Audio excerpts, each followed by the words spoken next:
வாழ்க வளமுடன்.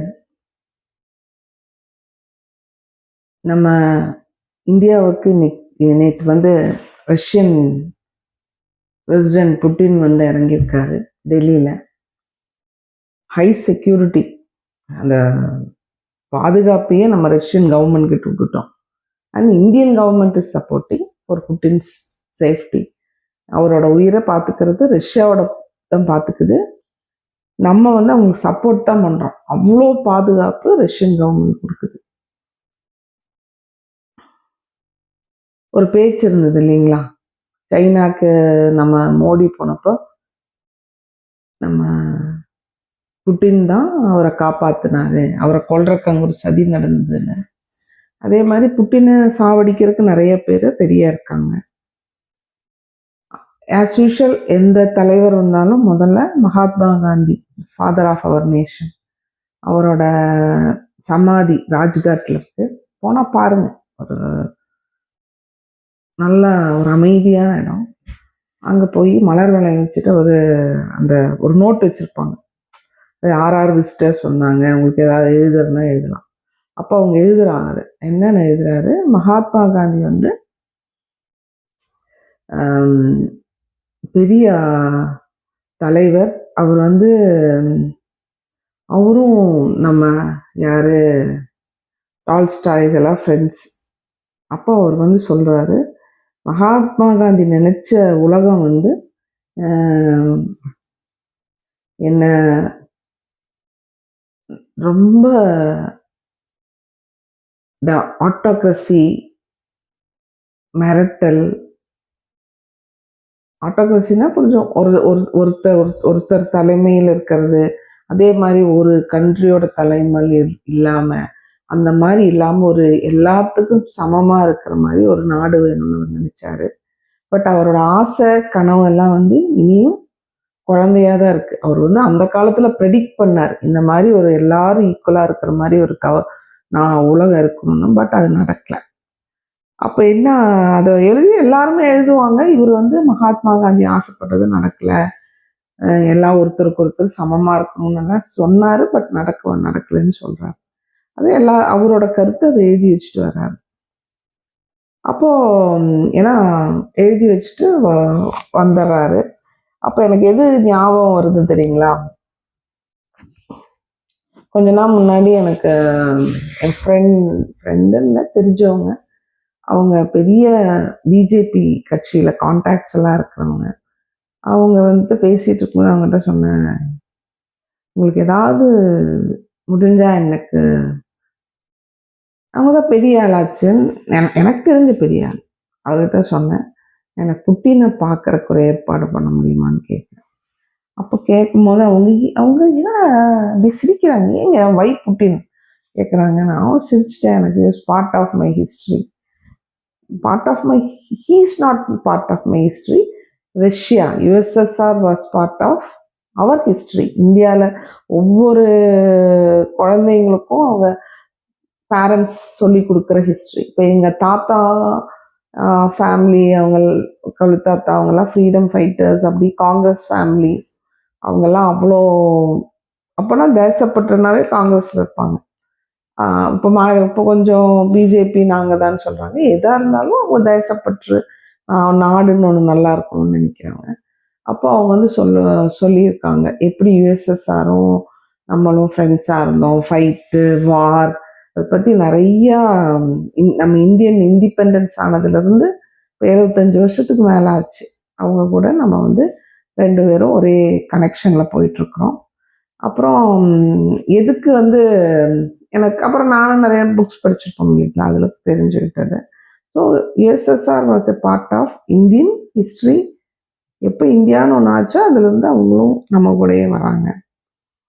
அப்போது அவரை புட்டின் வந்து ஒரு யுஎஸ்எஸ்ஆர் யுனைடெட் ஒட்டுக்கா எல்லா ரஷ்யன் கண்ட்ரிஸ் ஒட்டுக்கா இருக்கும் போதே அவர் வந்து ஒரு கேஜிபி ஒர்க்கர், கேஜிபின்னா உளவுத்துறையோட ஒர்க்கராக இருந்து தலைவராக இருந்தவர். அப்போது அவரை பார்த்தோன்னு வச்சுக்கோங்க, நிறையா எதுக்கு நம்ம படித்த ஹிஸ்ட்ரி, படித்த புக்ஸை தவிர்த்து ஆஃப் த ரெக்கார்ட் ரெக்கார்டில் இப்படி இப்படின்னு இருக்கும். ஒரு கண்ட்ரியோட எல்லா கண்ட்ரீஸ்லையும் வெளியே ஒன்று சொல்லுவாங்க, உள்ள ஒன்று வச்சுருப்பாங்க. அந்த மாதிரி நிறைய நாலேஜஸ் இருக்குது இந்தியாவுக்கும் அதுக்கு சம்மந்தப்பட்டது.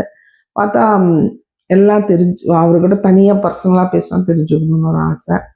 ஏன்னா எல்லாத்துக்கும் ஒரு க்யூரியாசிட்டி இருக்கு என்ன நடந்துச்சுன்ட்டு. அப்புறம் அதுக்கு மேலே எல்லாம் பார்த்தோம்னா லால் பகதூர் சாஸ்திரி இருக்கார் இல்லைங்களா, அவர் வந்து 1966 65 தான் நம்ம இந்தியாவுக்கும் பாகிஸ்தானுக்கும் இந்த காஷ்மீர் சம்மந்தப்பட்ட வார் நடக்குது. அப்போ அவர் வந்து எங்கே போகிறாரு, தாஷ்கண்ட் ரஷ்யாவில். அமெரிக்கா வந்து பாகிஸ்தான் கூடயும், அயூப் கான் தான் பாகிஸ்தான் பிரசிடென்ட்டு, அவங்களோடையும் ரஷ்யா வந்து இந்தியாவுக்கும் சப்போர்ட்டாக தாஷ்கண்டில் வந்து ஒப்பந்தம் போடுறாங்க. தாஷ்கண்ட் ஒப்பந்தம்னு சொல்லுவாங்க. அங்கே அந்த ஒப்பந்தத்தில் வந்து இந்தியாவுக்கு பாகிஸ்தானுக்கு பீஸ் நடக்கணும், அமைதி இருக்கணும், சண்டை போடக்கூடாதுன்னு எல்லாம் பேசிட்டு ஒரு ஒப்பந்தம் போடுறாங்க. ஒப்பந்தம் போட்டு கொஞ்ச நேரத்திலேயே நம்ம லால் பகதூர் சாஸ்திரி இறந்துடுறார்.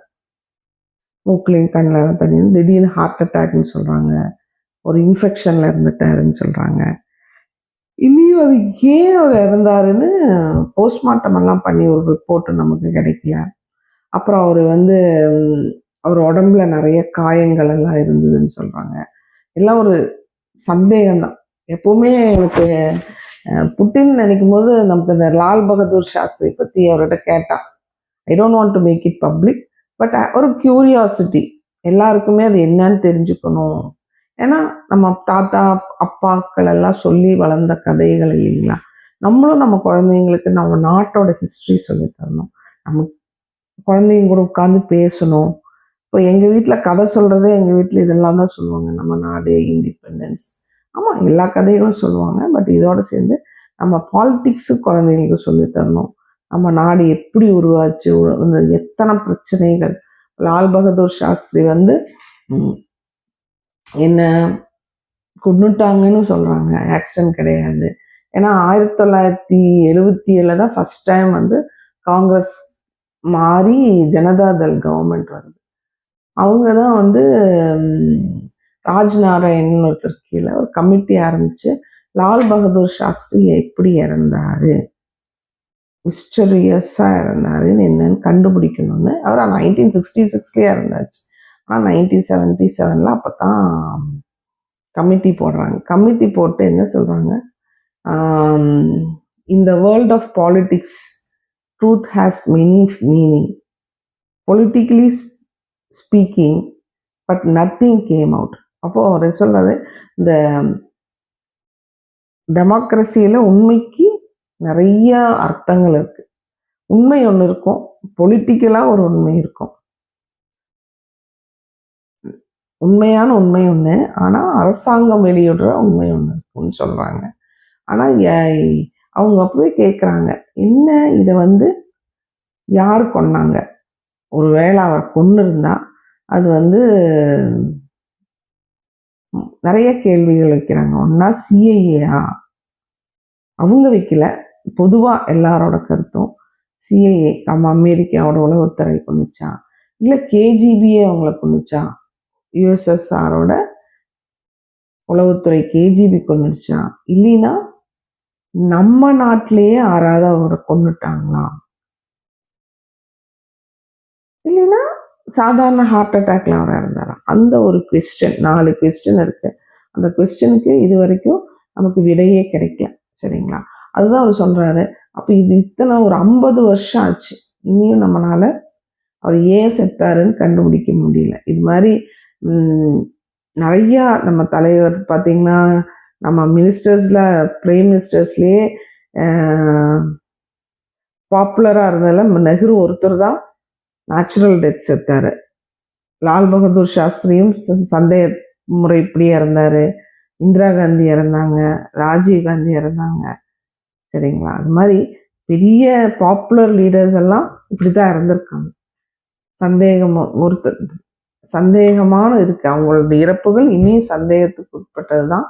அவங்க கொண்டுட்டாங்க, இவங்க கொண்டுட்டாங்கன்னெல்லாம் சொல்கிறாங்க, இந்திரா காந்திவை, ராஜீவ் காந்தி எல்லாம். பட் இட் இஸ் நாட், இனி அது ப்ரூஃப் எல்லாம் இல்லை அதுக்கு. இனியும் பார்த்தீங்களா, ராஜீவ் காந்தி இறந்தப்பவே அதை ப்ரூவே பண்ண முடியல யார் கொன்னாங்கன்னே. அவங்களால சும்மா பேருக்கு எல்டிடின்னு சொல்கிறாங்க. ஏன் யார் இவங்களை கொன்னாங்கன்னு இன்னும் நியூஸ் வரல. அது மாதிரி 50 வருஷமாகி இன்னி நமக்கு நம்ம தலைவர்களை காப்பாற்ற முடிய மாட்டேங்குது. பட் இன் டெமோக்ரஸி கடைசியில் எது what ultimately survive, the truth or the politics of the truth. டெமோக்ரஸியில் எப்போ இருக்கிறது தான் உண்மை நடக்கும், உண்மையா இல்லைன்னா பாலிட்டிக்ஸோட உண்மையா, அரசியல் என்ன சொல்லுதோ அதுதான் உண்மையா. அதனால எது எது ஜெயிக்கும்னு தெரியல. Anyhow welcome Putin. ஆனால் புட்டின் வந்திருக்காரு, எல்லாத்துக்கும் பயம்தான். அவரை பாதுகாப்பாக அவரை ஊருக்கு கொண்டே சேர்த்திடணும். அது மாதிரி அவரை பாதுகாப்பாக வச்சு நம்ம ஊருக்கு அனுப்பணும். அவருக்கு நல்ல ஆரோக்கியம், நீலாயுள், நிறை செல்வம், உயர் புகழ், மெய்ஞானம் கிடைக்கட்டும்னு பிரார்த்தனை பண்ணிட்டு வாழ்த்துக்கள். வாழ்க வளமுடன் என்று சொல்லிக்கொண்டு உங்களிடம் இருந்து விடை பெறுவது பாரதி ஃப்ரம் இந்தியா.